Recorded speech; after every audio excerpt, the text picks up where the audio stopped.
Greetings, Nerevar. You have returned to the heart of Red Mountain, but this time you will not face me in battle. Instead, you will listen to me as I narrate some of the most terrifying tales from across Tamriel and beyond. Tales of horror, madness, and betrayal that will chill your blood and haunt your dreams. These are the stories that I have collected over the centuries, waiting for the day when you would come back to me. Welcome to Dagoth Ur's Creepypasta Corner. Are you ready to hear the truth? I'm Patricia Barnes, hitman for ghosts that only I can see. This was a case that really got to me.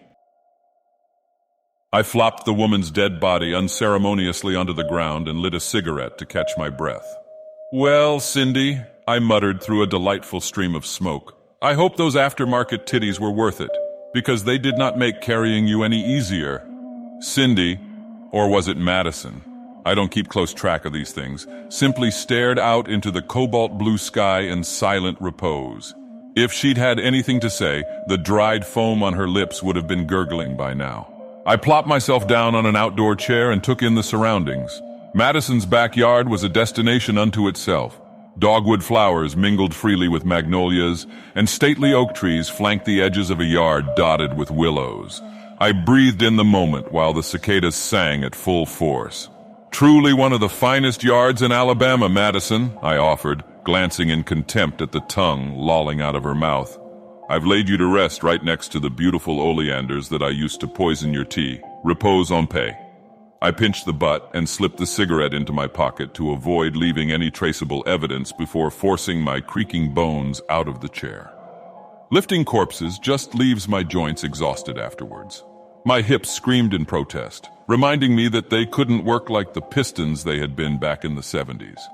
With effort, I stepped over her body and headed for the gate, wondering just how much she would rot in the southern sun before the neighbors complained about the smell. Monday mornings are really wearing on me more than they once did. I was staring at a topless man when the dead boy walked into my sun porch. And he wasn't just any topless man. He looked like that Jason Mimosa actor from the Underwater movie. My guess is that God had given him a chest at the expense of a brain, because he was walking around in a perpetual daze, clearly unaware that he was dead. He didn't seem to need any help, so I didn't intervene. I was happy just to watch. "Please, miss, I need your help." I looked over the edge of my iced tea and stared down at the boy. He was a sight. No more than 10 years old, but possessing the eyes of a war veteran. Ashen gray skin with livid purple bruises around his neck. I took a less than respectable gulp from the sweet tea. The topless man had flustered me, and I wanted to cool down enough to at least give the appearance of presentability to the child. I popped the cigarette back into my mouth. "If you are here to inquire about my professional services, young man, please understand that compensation needs to be arranged before any services are rendered." He looked at me with innocent confusion. He was a cute kid, honest to God, and cute kids annoy the bejesus out of me, especially dead ones. He clearly didn't understand me, so I went for a more direct approach. "How are you going to pay me, kid?" I blew a waft of smoke that passed right through his dead face and swirled out the back of his skull. "I don't have any money," he said flatly. "I'm only a kid and I think I'm dead." "Well, then we have no business to conduct," I quipped. I looked up in disappointment to find that the topless ghost had wandered off. I sighed. Sophocles leapt into my lap and started purring. I looked down to scratch behind his ear when I noticed the boy still in my field of vision. I narrowed my eyes at him. "Please, miss, I hear that you can help people after they die." He called me miss instead of ma'am or someone's grandma, so he was starting to win me over. I hate it when people win me over. I sighed again. "Look, kid, you can't ask me to compromise my prices when you're compromising your morals. I'm running a respectable business here. If you want someone killed, you need to give me cash." "But," he looked confused, "I don't want anyone killed, miss. I just want my sister to be alive." I made no attempts to hide my eye roll. "I get this a lot, kid. Sorry, but I can't make anyone non-dead. No one can." I quashed my spent cigarette, lit another, and took a deep breath. What has been done can never be undone. He shook his head. "No, that's not it. My sister's alive right now." He quivered and looked like he was about to cry. "But she might not be for much longer." Ah, shit. I was really beginning to soften. "Kid, I'm not a doctor. I can't help the living any more than they can help themselves." He shook his head again in urgency. The purple bruises on his neck gave me the heebie-jeebies. No doctor can save her because they don't know where she is, but even doctors won't be able to make her better if she's there much longer. I slowly lowered the cigarette and looked the kid up and down once more. A man took us while we were walking to school. He locked us in his basement. I tried to make Anna feel better because I'm 3 years older, but I was crying too. He wiped his eye, and I was determined not to show that I had the same need. I promised that I would find a way out of the basement for her, and I looked real hard. We weren't there but a day when the man came downstairs again and got awful mad. I tried to protect Anna, but then I realized it was me he was after. I fought back as hard as I could, but he was super strong. He wiped his eye again. He strangled me, and it hurt real bad, more than I thought a body could hurt. And I realized that he was going to make Anna suffer the same way. And then it felt like I was floating. He stopped talking and struggled to compose himself. Anna couldn't see or hear me after that, no matter how much I tried to talk to her. Then I realized I could walk right through the door. He stepped closer and gave me these terrible doe-like eyes that made me want to smack him and then have a good cry. I saw where he keeps his keys. I'm the only one who knows where Anna is, and you're the only one who can help me. I'm sorry I don't have any money, but will you help us? I sighed. This is why I hate kids. It was pitch black outside as I helped Sophocles into the pet door of the kidnapper's house. How will your cat know to bring the keys back to you? The boy asked in wide-eyed wonder. I cackled quietly. You think Sophocles is just a cat? He responded with a shocked silence that lasted until the black feline shadow popped back out the pet door, dropped the keys from his mouth into my hands, and purred loudly. Thank God we can get through the door, I muttered, looking up at the ivy-covered trellis. It's been many years since I've been confident in my prowess at negotiating second-floor windows, though you'd be surprised what a body can do when motivated by the promises of a conjugal visit. What? The boy asked innocently. I said that you should always eat your vegetables. Now what makes you so sure that this man isn't at home right now? The boy fidgeted. I lied. He might be in there. I didn't think you'd come rescue my sister if it were too dangerous. One of the worst things about dead people is that you can't smack them. Everyone knows someone who needs a good smack, and that need is only compounded by the fact that societal expectations preclude us from delivering a much-needed antidote to the slap-deprived. I sighed and rubbed my temples. Okay, I'm armed with a cigarette lighter and a cat against a violent criminal. Great plan, kid. He looked at me like he was going to cry. Again. So that's how I found myself sneaking through the man's creepy house. It certainly looked like the lair of a child kidnapper. Every light was out, and of course, I didn't risk turning any on. The kitchen was alive with the buzzing of unseen flies, which were no doubt feasting on whatever unholy concoction of decomposing foodstuffs was currently assaulting my nose.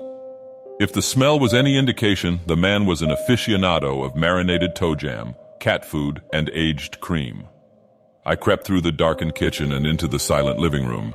The raw emptiness of that space was somehow worse. The house felt devoid of humanity, as though no happy person had ever touched these walls. The fact that I was being guided by a ghost did not comfort me in any way.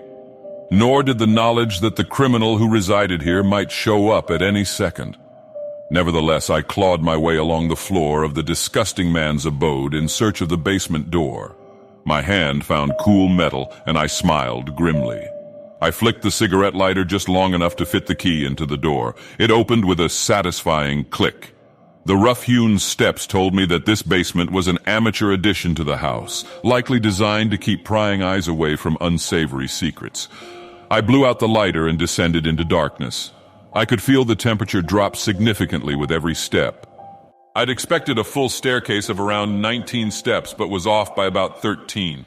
I came to rest on a dirt floor that was far too close to the ceiling. Claustrophobia crept around the edges of my brain. Keep going, came the voice of the ghost behind me. I moved forward, my head and neck brushing up against the ceiling. The air was thick and musty. Stop! My breath hitched. Can you find her and tell me if she's alive? He whispered through tears. I didn't want to be in this creepy man's house. I didn't want to be in the basement of said house, and I really didn't want to wave my arms around in the dark to search for a corpse A cigarette, though. That would have hit the spot. I was just thinking about how nice that would be when I felt the girl's arm. My body temperature dropped as every hair on my neck rose. "Damn it, girl, wake up!" I spat in a raspy whisper. "Move now, you hear?" I jumped as the boy spoke. We had found a flashlight on the floor before I died. My mind raced. I had tried to remain discreet as possible, but light was going to be a necessity if I had to haul this girl out of here. I reached around on the floor, found the flashlight, and clicked it on. I fell on my ass as the beam illuminated a face. The girl was staring, unblinking, right at me. I forgot to breathe. She didn't look good. I gasped, then controlled my breathing. "Hey, kid," I offered tentatively as I crept toward her. "Wake up. We'd best be leaving right now." My words reverberated oddly in the dilapidated basement. I touched her shoulder and shook it. The girl's skin yielded disgustingly to my touch, but her body was grotesquely stiff. The movement caused a brief, unnatural escape of gases through her open mouth.